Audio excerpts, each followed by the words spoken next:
Hi అండి, welcome to my channel విజయం ముచ్చట్లు. అందరూ ఎలా ఉన్నారు? బాగున్నారా? ఈరోజు కార్తీక సోమవారం కదండి, అందుకని చెప్పేసి ఈరోజు అయితే ఉపవాసం ఉన్నాను. నిన్న ఇంక ఈరోజు సెలవు వస్తుందో లేదో తెలియదు, అందుకని నాకు నిన్ననే టెంపుల్కి వెళ్ళొచ్చేసామండి. ఇంకా తుఫాన్ అని చెప్పేసి ఇంకా మాకు ఇంకా ఇన్స్ట్రక్షన్స్ రావడంతో నేను అప్పటికప్పుడు బయలుదేరి అయితే వచ్చేసి ఉదయం చేసి దేవుడికి పూజ అది చేసుకొని ఉపవాసం ఉన్నాను. ఉదయం ఒక బ్లౌజ్ అయితే కుట్టుకున్నాను.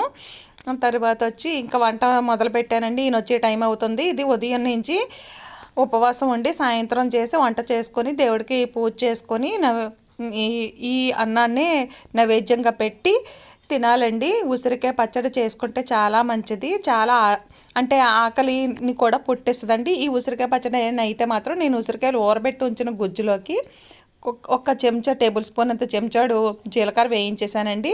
ఒక 7-8 పచ్చిమిర్చి వేయించేసాను. చిన్న నూనెలో వేయించానండి. జీలకర్ర అయితే ఉట్టు పొడిగానే వేయించాను. ఇది వేడిగా అన్నంలో వేసుకొని కొద్ది నెయ్యి వేసుకొని తింటే ఉందండి రుచి చాలా బాగుంది.